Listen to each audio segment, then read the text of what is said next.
네, 안녕하십니까. 이상민 작가입니다. 직장인들이 책 쓰기에 최상의 조건인 이유에 대해서 이야기를 좀 해볼게요.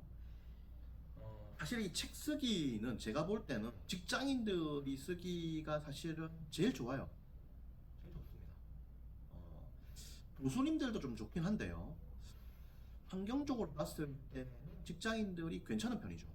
왜냐하면은 일단은 따박따박 들어오는 수입이 있다. 그 다음에 두 번째, 직장에서 일을 하고 있는 거죠. 그 일로 책을 써야 돼요. 그 일로. 왜? 맨날 일을 하잖아. 1년, 2년, 3년 했잖아. 3년이면 굉장한 위치에 오를 수 있습니다. 어떤 일이든 간에 3년 미치면 굉장히 위치에 가요. 여러분들은 지금 직장인으로서 하루 종일 그 일을 하고 있는 거잖아. 8시간 이상. 한눈 팔지 않고 미친 듯이 일을 하면요. 3년, 5년이면 제법 알게 되죠. 그 일로 책을 쓰는 거예요. 그리고 그 일로 책을 쓰기가 좀 힘들다 하면은 직장 생활을 하면서 관심을 가졌던 부분, 그 부분에 대한 책을 쓰는 거예요. 아, 난 직장 다니면서 보니까 메모를 좀 잘했다. 메모법에 대한 책을 쓰는 거지. 나는 보고를 잘했어. 보고서를 잘 썼어. 보고서 책을 쓰는 거예요. 나는 기획을 잘했지. 기획에 대한 책을 쓰는 거예요. 직장을 다니면서 나는 업무를 열심히 안 했지만 연애를 열심히 했다. 연애서를 쓰는 거예요.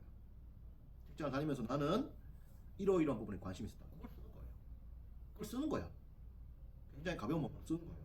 그래가지고 계속 책을 쓰는 거지. 그러다가 책이 좀 대박이 터지고 강연 수입이 좀 크고 그랬을 때 제가 봤을 때는 10억 원 정도가 들어왔다 했을 때 직장을 그만두는 것도 괜찮죠. 조금 자신 있고 젊다 했을 때는 한 5억 정도 들어오도록 직장 그만두면 괜찮을 수 있어요. 그러니까. 근데 이제 보수적으로 생각하면 10억 정도 좀 안전하게 가는 게 낫지. 모든 거를 좀 안전하게 가야 되니까 대한민국 사회에서 그런 겁니다. 다니면서 계속 도전할 수 있거든. 전업 작가가 힘든 이유가 수입이 불확실하기 때문에 심적인 안정이 안 돼. 안정이 안 되면은 제대로 된 작품이 안 나와. 그리고 돈이 없으면 일단 문제가 뭐냐면은 지식의 수준이 떨어집니다. 돈이 없어지면은. 왜 그러냐? 돈이 없으니까 뭘 못하는 거야. 책 보기에도 문제가 있지. 여행도 못 가지. 여행은 아무것도 아니지만은 가가지고 보는 게 큽니다. 로마의 콜로세움 가고 이런 게 크단 말이에요. 로마 콜로세움도 안 보고 로마 책을 쓴다.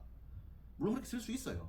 하지만은 견문이 넓고 이래야 뭐 나오죠. 그리고 이런 것들은 그래서는 좀 안 느껴질 수는 있지만은 한 번 이게 많이 안 느껴질 수 있지만 한 번씩 가다가 가슴을 턱턱 이렇게 울리게 하는 그런 게 있어요. 아, 이 깊이가 있다 이 사람이 뭐좀 알고 말한다는 걸 좀 알 수 있단 말이에요. 그래서 돈이 없으면은 일반 대중들의 지식 수준보다 더 떨어진 지식을 작가가 가지게 되거든. 돈이 없으면은 그러면은 이 작가라는 사람은 이 지식의 하이 클래스로서 이 대한민국을 리딩하는 사람인데 대중들의 지식보다 낮고 대중들의 경험보다 낮다 이랬을 때는 지식과 경험이 일치한 사람으로서 뭔가를 말을 했을 때 이게 퀄리티가 안 나오죠. 그러면 이거는 작가로서 실패죠. 돈을 벌어야 되는 거지. 돈을 벌어야 되는 거예요. 돈을 번다는 것은 많은 의미가 있죠. 돈을 번다는 것은 고생한다는 거잖아요. 고생을 할 때에 뭘 좀 알거든. 이 돈을 벌면서 고생을 하면서 피와 땀과 눈물을 흘리면서 다른 사람들에게 욕도 먹으면서 한 대 뭐 요즘 뭐 두드려 패고 있는 건 없지만은 뭐 이렇게 한 대 맞으면서 한 대 만나는 게 뭐 전문으로 만드는 건 아니고 예를 들어서 뭐 이상한 또 하지 않습니까? 폭언이라든지 이상 있잖아요. 임상도 있고 이런 거를 겪으면서 사람이 단단해지는 거거든.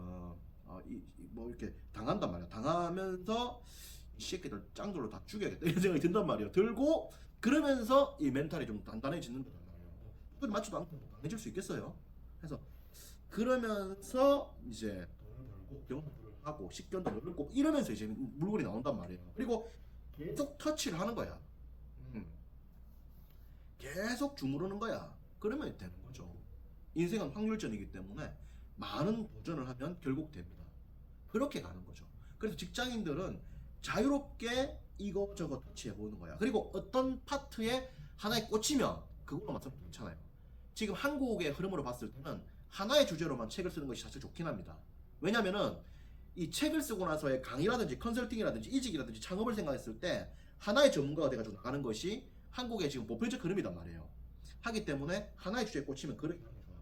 그리고 그게 도저히 안 된다. 그럼 이것저것 쓰는 거예요. 그러다가 또 이제 판단 길들을 보는 거예요. 일본의 다치마라 다카시라는 작가가 한 4만 권의 책을 보고 다양한 주제로 책을 많이 썼죠. 그렇게 가는 방향도 생각을 해볼 수는 있습니다. 물론 이제 그게 이제 꼭 계속 그렇게 가는 건 좀 힘들 수 있는데 왜냐면 이제 그렇게 해갖고 책만 써갖고는 좀 그러니까 나중에 그렇게 가다가 자기만의 또 길이 나올 거예요. 저도 그랬죠. 저도 이제 다치마라 다카시처럼 식성 포식자로서 이 책 저 책 다 집어 먹은 거예요. 그래 먹고 이 주제 쓰고 저 주제 쓰고 이 책들 모두 제가 쓴 책들 아닙니까? 이 책들 다양하잖아요. 이뭐 고전도 있고 뭐 책쓰기도 있고 뭐 다양하잖아. 그러다가 이제 마지막으로 종착점을 좀 이제 물론 최종 종착점은 아닐 수 있습니다. 제가 다른 것도 많이 할 거기 때문에 지금 일단 중간 종착지로서 일단 책쓰기를 온 거잖아요. 강의로 하잖아요. 하다가 또 다른 걸로 갈 생각도 많은데 지금 어쨌든 그런 거지 않습니까? 관심사가 넓단 말이야. 넓은데 중간 기적지로서 한번 왔단 말이야. 또 딴 데 간단 말이야. 그래서 그럴 수 있단 말이야. 여러분들도 그렇게 갈 수 있는 거죠. 어쨌든 그런 겁니다. 그래서 직장인들이 굉장히 좋은 조건이기 때문에 이렇게 가면 된다. 그래서 계속 책을 좀 쓰고 이렇게 가는 것도 좋은 방법입니다. 계속 이야기를 해보도록 하죠. 고맙습니다.